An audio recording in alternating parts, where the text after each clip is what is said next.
At the beginning of the story, we see an elderly couple on their way to a party. They were arguing over every little thing on the way. Any topic that came to mind sparked a debate. Their attention was so distracted that they nearly collided with another car. When they arrived at their son's house, Larry hid the bandage on Joan's hand with his shirt and reminded her that today she had to tell the whole family about her cancer. Joan said she needed just one more day because she didn't want to spoil the party. The family welcomed them with great love. They had been married for 65 years. They told Joan that they had found a box of old photos in the basement. One of the photos was from Joan's first wedding with a man named Luke who had died in the war. Meanwhile, something suddenly got stuck in Larry's throat. He started having trouble breathing. He fell to the ground. A few seconds later, Larry suddenly woke up. He was startled and woke up on a train. When the train stopped at the station, Larry saw a lot of people wearing hospital uniforms. He followed them and soon reached the junction. People were saying strange things he couldn't understand. Larry told the girl at the reception desk that he had been kidnapped, but the receptionist said nothing of the sort had happened. He should sit here and wait for his AC. After a few hours, the crowd thinned, and Larry had fallen asleep on one of the chairs. Then Anna came and called Larry's name. She told him, "I am your AC," meaning Afterlife coordinator.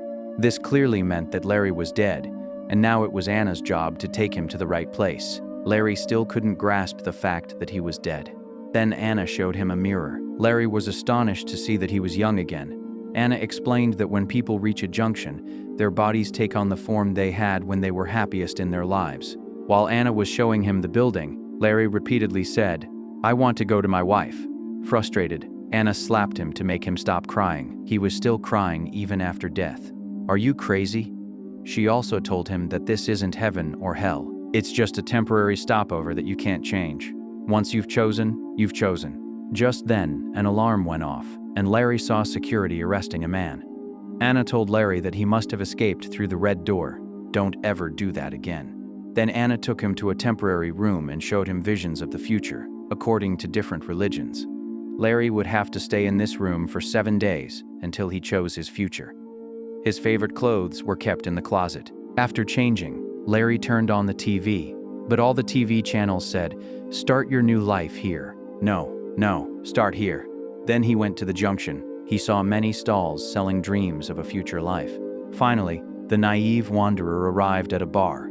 As soon as he sat down, a beautiful woman came and sat next to him and started flirting. She was suggesting that your future life could be interesting. Larry replied, "Sorry, sister, I'm married." Part-time lawyer Luke stopped the girl, saying that advertising inside the bar is not allowed, after which the woman quietly left. Larry asked Luke, "Are you an angel?" Luke replied, "Like him, Larry, he is a soul, currently working at the junction." Larry was still a little confused, so Luke explained the rules. Once you've chosen your future life, you can't change it. Moving to another life isn't allowed. If you break any rules, stay here too long, or try to change your life, you'll be thrown into the void. The void is a place where there's only darkness, forever. They had a nice conversation, and Larry told Luke, "My wife has cancer. I promised I'd take care of her. Now I feel bad that I came here before her." After a couple of drinks, Larry went to his room and went to sleep. The next morning, Anna climbed on the bed and woke Larry up. Poor Larry woke up startled. Then he asked Anna why people were working here. Anna said that some people can't accept that they're dead. Some are waiting for their family or loved ones to come here after they die, so they'll go to a different place. The worst thing is happening to those who can't choose. Larry asked, "How's my wife doing?" "Joan, she's going to die soon too, right?" But Anna said that this information was not available right now. Larry decided that he'll wait for Joan. Anna said, "Look, a 7-day stay is free. After that, you'll have to work if you want to stay here, and you'll have to move into the basement." A few days passed, but there was no sign of the young woman. Anna said, "You're sure? It could take months. It's also possible that her cancer has been cured." Larry decided to build a lovely home in Joan's memory so that everything would be ready when she came. That night, Larry wrote a letter to his wife. Joan died of cancer at the same time, and she also arrived on the train. The next morning, Anna was taking Larry to his new life. Larry handed Anna the letter and asked her to give it to Joan. But Anna said, "That's against the rules. If I can, I'll do it. I can't say for sure." Larry now headed towards the station while Joan was getting off the train. Larry saw his wife on the escalator, but Joan didn't pay him any attention. Poor Larry turned back, anxious. There Joan was looking at her young face in the mirror. They met and embraced, lovingly. Joan had already realized she was dead. She began scolding Larry, saying, "Who dies like that? You've been stupid. Can't you eat carefully?" Just then, Ryan, Joan's Afterlife coordinator, arrived. He separated Joan from Larry and took her to her first husband, Luke, who had been waiting for her for 67 years. Joan became very emotional when she saw Luke.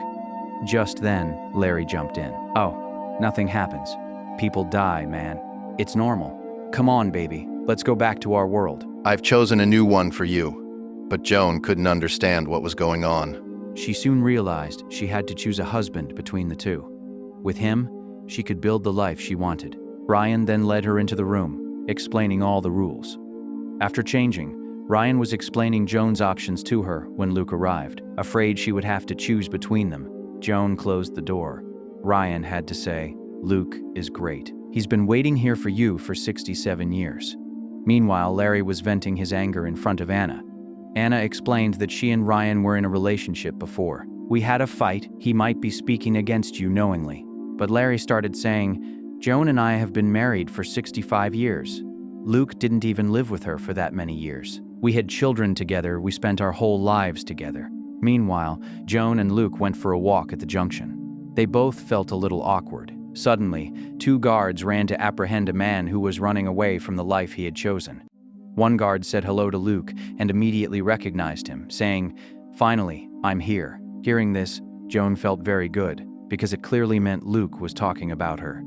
After the guards left, Luke explained the rules to Joan and confessed his love. He said, "I think about you every day." He kept saying sweet things and tried to kiss her, but Joan backed away because she felt awkward. She said, "I need some time to think," and then quickly ran away. A few minutes later, Larry entered Joan's room. With so many options for her future, Joan panicked and started yelling at Larry. She gave him the same answer. "I just need some time to think," she continued. "The last few days have been very difficult for me. You know, after your death, my best friend also died." Larry was a little happy about this, because he didn't particularly like her anyway. Larry remembered that squatting always calmed Joan down. Since she was old, Joan hadn't been able to squat. That's why, now that she's young, she's been able to do it again. She felt so good, feeling a surge of strength in her body. Meanwhile, Larry was eating something again, and his food got stuck in his throat again. This suddenly frightened Joan, but Larry started laughing, saying, "I'm dead. I was just joking." Larry then lay down comfortably on the bed and began to relax. But Joan kicked him out, forcing the poor man to go to his basement room. But on his way back, Larry saw a sign promoting a show by the deceased singer Dean Martin. Joan was a great admirer of the singer, so Larry asked Anna to arrange a show. When Larry arrived at his new room, he was shocked to see how small the room was. The next morning, Larry took Joan to the waiting area. There, Anna brought the singer to sing and played the piano herself. But the man started behaving strangely. He even fell down the stairs. Then they realized this wasn't the real Dean Martin. He was an impersonator. He was impersonating him even after his death. Luke immediately came up to him, pulled him away, and punched him. Then, with Ryan's help, Luke tried to give Joan flowers, but Larry interrupted again. "This is cheating." "How are you giving her flowers?" "I'm giving you a gift." The two men started arguing again, and now Joan was getting very angry, so she yelled at them to shut them up. Then Joan took Anna and Ryan to her room and vented her anger on them for a long time. Then, angrily, she said, "Find a way out. How can I make a decision like this?" The coordinators made a long phone call about breaking the rules. A little while later, Joan brought both her husbands into the room. The coordinators explained that their case was a little special. Because of this, they had received a special visa. Joan would be allowed to choose twice. Once she could experience life with Larry, and once with Luke. After that, she would have to decide. The two boys began arguing again about who would go first, and a scuffle broke out. Joan yelled again. She said, "We'll toss a coin to determine who goes first." The argument began again. This time, Ryan stopped them. Larry tossed a coin, and Luke won. During the train ride, Luke and Joan reminisced about old times. Soon, they arrived at a beautiful mountain with clear skies and lush forests. They had a great time walking, holding hands. Dinner was served at the restaurant that evening. Joan kept talking about her children and grandchildren, which made Luke a little uncomfortable. Luke said, "I don't feel bad. It just hurts me a little to think that I couldn't give you this life." But he was happy that Joan lived a good life. Joan said, "I waited for you for a while, but then what could I do? You were gone. No one comes back after death." Then Luke took Joan to a place called the Archives. This is where every chosen life is located, where souls can revisit their life's memories. They relived all the important moments of their relationship, the first meeting, their first kiss, their wedding day, and that last promise before going to war. Joan finally kissed Luke again. She told him she was devastated after he died. The memories continued, and Luke saw Larry propose to Joan. Seeing this, Luke stormed out of the building in a rage. He said Larry had taken advantage of a grieving woman's feelings. Joan tried to explain that it wasn't like that, but Luke wouldn't listen. Meanwhile, Larry was furious because Luke had been telling everyone that he had died fighting the enemy. Larry was afraid Joan might choose Luke. Anna told him to remind Joan why she loved him.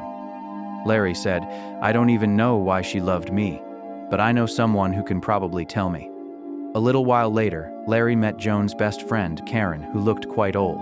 Karen explained that her happiest days came after her husband died, because only then could she live her life freely.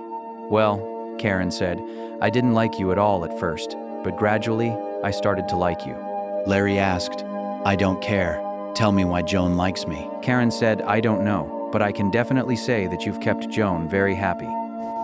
Larry then went to Luke's room to find a secret. There were marks on the walls that showed Luke counting down each day since Joan's death, and drawing pictures of Joan in his notebook. Just then Luke arrived and yelled at Larry, saying, "You've wronged Joan. You've taken advantage of the situation when she was sad." They got into a silly fight. In the scuffle, Larry's letter fell from his pocket. Luke then said, "Joan and I considered the place where you proposed to her our special place. So it's simple. Joan felt lonely there after I left. You took advantage of that and wooed her." The next day, Larry took Joan to the beach to show her a different life.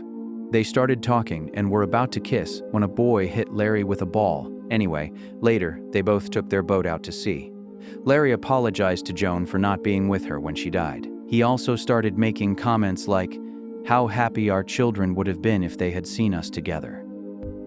Joan replied, "You're trying to change my mind, aren't you? You clever fellow.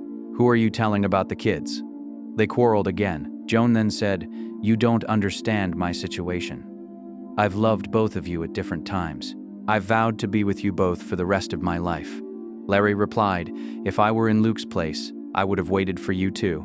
Upon returning, Joan wanted to review her memories with Larry, but Larry refused. He said a person can lose themselves in memories. He wanted to protect Joan from this. Joan thought Larry was afraid of what might come out. Anyway, they sat on the beach and talked about their first date. Larry said, "I always wanted to give you a better life. Was it still going?" Meanwhile, at the junction, Luke found Larry's letter. Joan and Larry returned from their date. They kissed, and Larry said, "I don't care where we go. We just need to be together." Then Luke handed Larry's letter to Joan. Joan realized that Larry had almost left, but when he saw her on the way, he stopped. Another argument broke out between them. Joan called Larry selfish. Larry replied, "So, I was your second choice, and this Luke has also flirted with a lot of souls." Luke angrily shouted at this, "In 67 years, I've had a few souls. So what? I was waiting for Joan, wasn't I?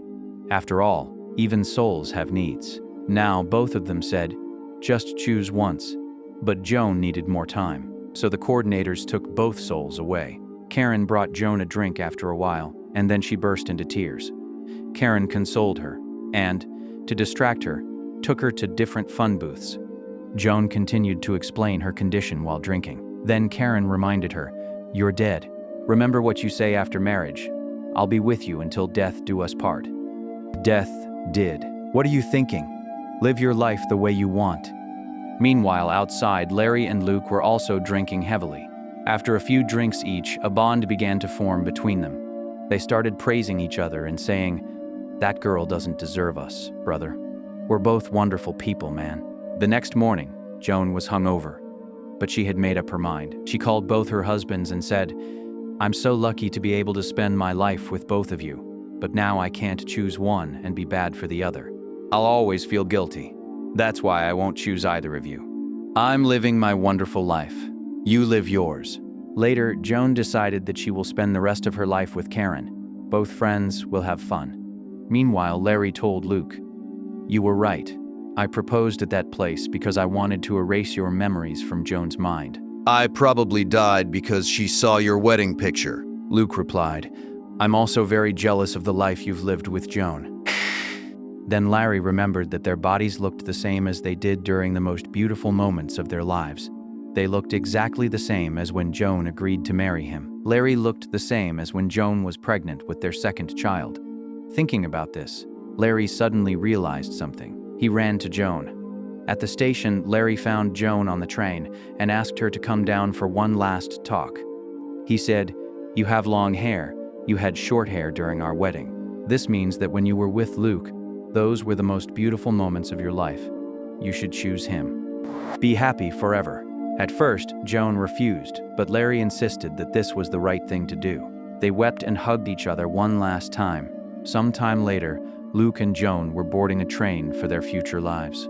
Larry was wandering around the junction, not knowing where he was going. Then he saw Anna and Ryan back together, and he was happy for them. Meanwhile, Luke and Joan began their new life. They lived happily together. But over time, Joan began to have doubts. She went through her past memories and found the memory of her first meeting with Larry. For the next few days, Luke took Joan on various activities, but Joan wasn't feeling well. Every night she went to the archives and looked back on her life with Larry. The clerk said it wasn't right to dwell so much on memories. It was important to move on. One night, Luke remarked on how perfect this life was, but Joan had no answer. The next morning, Luke wanted to move on again, but Joan was devastated. She said she made a mistake by choosing Luke. Luke became angry and started yelling. Joan explained, "I was happiest with you because it was the love of my youth. No worries about rent, no job, no children. But love isn't just about good moments. It includes both good and bad memories." She said, "You love the Joan from 67 years ago, but I've changed now." Joan decided she would try to go back. Even if she gets caught, she cried and said, "I used to love you, but now I love Larry." A few hours later, Joan was planning her escape, practicing opening doors with her knife. Luke returned and said, "I'll help you." They both went to the archives where the red door was. Luke began pretending to be sad in front of the clerk. "My life is ruined, man. I'm so upset." As soon as the guard's attention was diverted, Joan sneaked inside. Luke also went in disguised as a normal client. They looked at their wedding memories and said goodbye one last time. Joan followed her memories and entered the red door, which took her to a corridor of childhood memories. The alarm sounded, and the guards arrived. Joan quickly ran into the door containing the memory of Luke's death. The washing machine door dropped her into a memory of her fight with Larry. Guards were approaching. Joan blocked the door with a chair and quickly ran upstairs, where she saw her older version. Old Joan, even as she lay dying, called Larry's name, while our young Joan tried to hide under the bed. The guards were after her, but Joan now crawled onto the train tracks. Through the tunnel, she returned to the junction. At reception, she was asking about Larry, but just then, his wanted notice arrived, forcing her to flee again. In the booth area, she ran into Ryan and Anna. They hid her and gave the guards the wrong directions. Joan asked where Larry's future lay, and the coordinator's answer shocked her. Larry didn't want a life without Joan. Now she ran quickly to Larry, who was working as a bartender. They both had a drink, after which Joan told Larry, "Come with me, but let me tell you in advance, I've broken the rules and come here. You could get into trouble with me." But Larry said yes without thinking. After a few moments, they both chose a life that was exactly like their wedding home, the neighborhood where they had spent their entire lives. If you enjoy what we do here, please like the video and subscribe to this channel to keep us motivated. See you on the next video.